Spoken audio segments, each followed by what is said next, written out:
On tonight's North Fulton Prep Rally, it's spring break time for the local soccer teams, but the state tournament is right around the corner. On the boys' side, Centennial is looking to run away with the Region 6 title, while Milton and Northview tried to play spoiler.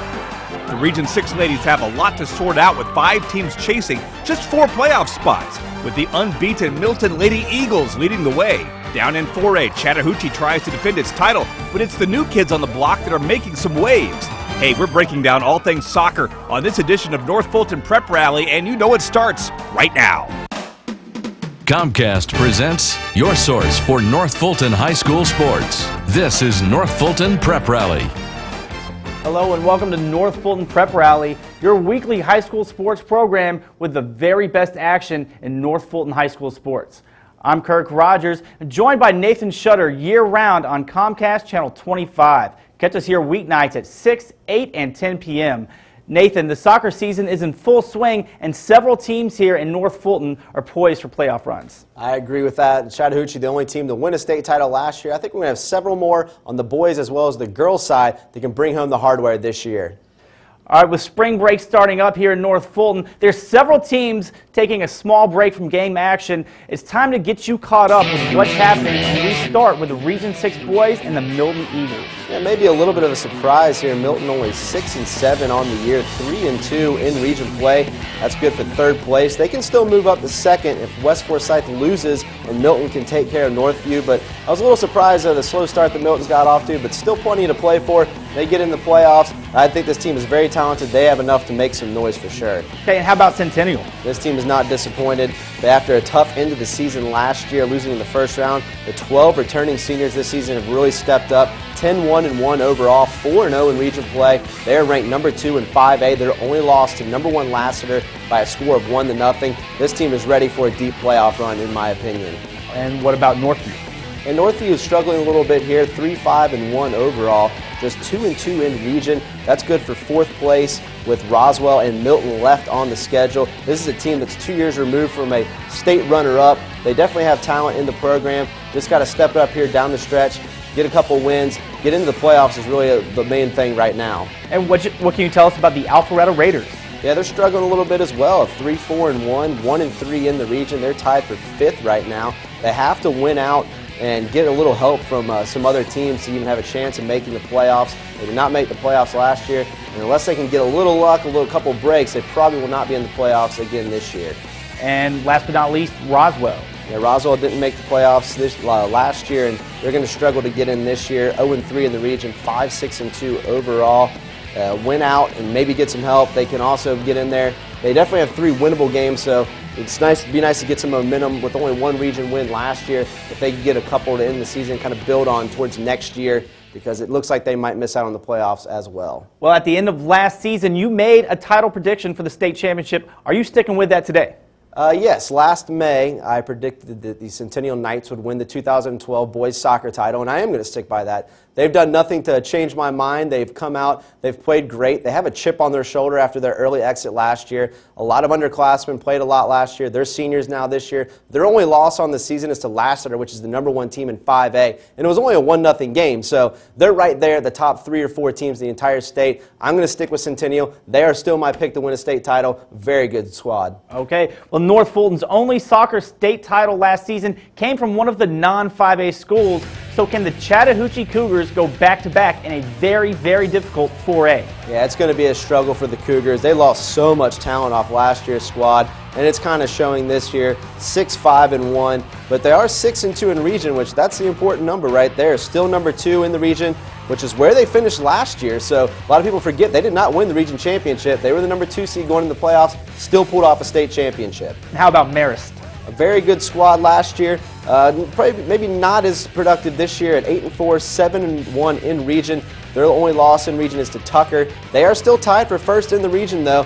3 games left, including Lakeside, which will be a very important game. If they can get the win over Lakeside and get a little help with Tucker, they can still win this region and be a number 1 seed. What can you tell us about a very much improved Johns Creek team? Yeah, they've been very surprising. A lot of young players gained a ton of experience last year, only played 2 seniors. So they're 7-3-2 overall, 5-3 in region. That's good for 3rd. They beat Chattahoochee already. which obviously when you knock off the defending state champions and one of your biggest rivals, that makes you feel good. They're definitely a playoff contender. And last but not least, what about Wesleyan? Wesleyan boys struggled last year, only going 10-9, 8-4 in the region. They were a number 3 seed, but got bounced in the first round. This year, they've really stepped it up. 7-2-1 overall, 4-1 in the region. They're ranked number 5 in Class A. They still have 5 region games left, so a lot to play for, but they definitely look like a playoff team. Hopefully they can get one of those top 2 seeds and get home field advantage. And then who is the team that has impressed you the most? It has to be Johns Creek. I mean, what an unbelievable turnaround. After only winning 4 games last year, they took their lumps playing a lot of young kids. Those guys got a lot of experience. They're playing tough this year. To get a win over Chattahoochee, the defending state champions, your neighborhood rivalry, that speaks volumes of where this program is heading. I really like them. They will be a playoff contender for sure, and I like them to do some good things once they get there. All right. Now, as good as the Region 6 boys teams are, the girls definitely outshine them when it comes to state rankings, and we start with the Lady Eagles from Milton. The number 1 team in the state of Georgia in 5A. They are 12-1 overall, 5-0 in the region. Their only loss is to St. Pius, which is one of the top teams in AAA. They have 8 shutouts on the year and have scored in every single game they have played. That speaks volumes. That's a very solid offense and a very good defensive team as well. They won the region championship last year. I look for them to repeat again this year. And then the Lady Hornets of Roswell? They're playing very good overall, 8-3-1, but unfortunately 0-3 in the region. All 3 losses by 1 goal each to Milton, West Forsyth, and Centennial. They've kind of dug themselves a little bit of a hole. They have to close the season strong if they're hoping to get one of those 4 playoff spots out of Region 6. And what about Northview? After struggling a little bit last year during the regular season, had that good run in the playoffs, being eliminated in the second round, they're back to their form a couple years ago when they went to the state title game. 7-2 overall, 3-1 in region. That's good for the number 2 spot behind Milton. They still have to play the Eagles, who started 6-0. They're 2-2 since, so hopefully they can get back into a little bit of a hot streak. And the Lady Raiders of Alpharetta? Yeah, after a real good season last year, they're following it up this year. 6-3-1 overall, 2-2 in region. That's good for tied for 3rd in the region with West Forsyth and Centennial. They already defeated the Knights, so if it came down to any kind of tiebreaker, Alpharetta would own that, which last year it came down to that. So very important games there as they look to get back to the playoffs for the 2nd straight year. And then Centennial.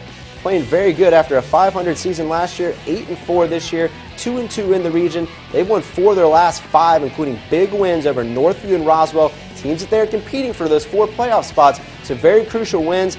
This team got a lot better as the season went on last year, and they look to continue that. They did not make the playoffs last year. I'm looking for them maybe to sneak in this year as a playoff team out of Region 6. Now, with the depth of this region being as good as it is that really even a good thing for the region with so many people being contenders? It's not going to be good for 1 team. It's good for 4 teams because you're battle-tested heading into the state playoffs.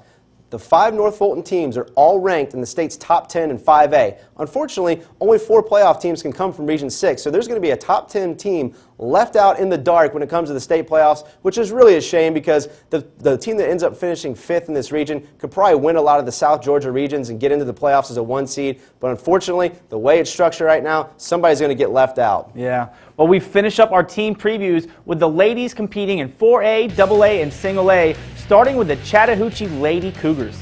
Yeah, Cougars looking to capitalize off last year's playoff performance, losing in the second round to Marist. They are 9-3 overall, 7-1 in region right now. Their only region loss is to Johns Creek. They are currently tied for first place with Lambert, and they already beat them, so they own the tiebreaker there. So a lot of good things expected out of Chattahoochee this year on the girls' side. See if they can replicate what the guys did last year. And what about Marist? Always a solid team, the defending Region 6 4A champions, looking to get back there again. They, of course, lost in the quarterfinals last year. They are 10-1, 9-0 in region. Only losses to McIntosh, which is one of the top teams in all of 4A, and the defending state champions. Big region showdown with Lakeside coming up. Lakeside 9-1 in region play. And then on the girls' side as well, a very improved Johns Creek soccer team there too. Yeah, another great turnaround for the ladies, just like the guys. Bounced back after starting the season 0-6. First year playing region schedule last year to finish pretty good. This year 7-4-1, 6-2 in region. That's good for the 4 spot, which would put them in the playoffs. Sequoia and Northwest Whitfield left, both with losing records though. And we have a very strong team in Blessed Trinity. Yeah, the defending state champions, their 5th title in school history last year. A lot of underclassmen on that team. They're 7-2-1, 5-0 in region right now. Number 1 in AA. 4 region games left. They have already defeated GAC by a score of 3-2, so they got that over that big hurdle. Just got to finish strong. And then Wesleyan. Yeah, Wesleyan kind of struggling a little bit after being a playoff team a year ago. They're only 3-5-1 overall, 2-3 in the region, which is good for fourth right now with 5 games to play. So they're still in the mix to make the state playoffs, but definitely not what we're used to seeing Wesleyan at this point in the season. Let's hope they can rally, get a couple wins under the belt in region, and kind of sneak into the playoffs, maybe get that 3 seed. Now, do you see any of these teams competing for a state championship this year? Absolutely. To be the best, you have to beat the best, and Blessed Trinity are the defending state champions. They had a player roster full of underclassmen last year, so those girls are battle-tested. They know how to win a state title. I look for them to repeat as state champions. And you can never count out Marist. They're so good. The tradition is so strong over there. Always loads of talent. I look for them to compete in 4A as a potential state title contender there. All right. Well, that'll do it for this week. Catch us back here on Comcast Channel 25 next week for game highlights and features. And be sure to like North Fulton Prep Rally on Facebook and follow us on Twitter to see what's happening on the show. For Nathan Shutter, I'm Kirk Rogers. Thanks for watching North Fulton Prep Rally, and we'll see you next week under the lights. Grab some wood there, bub.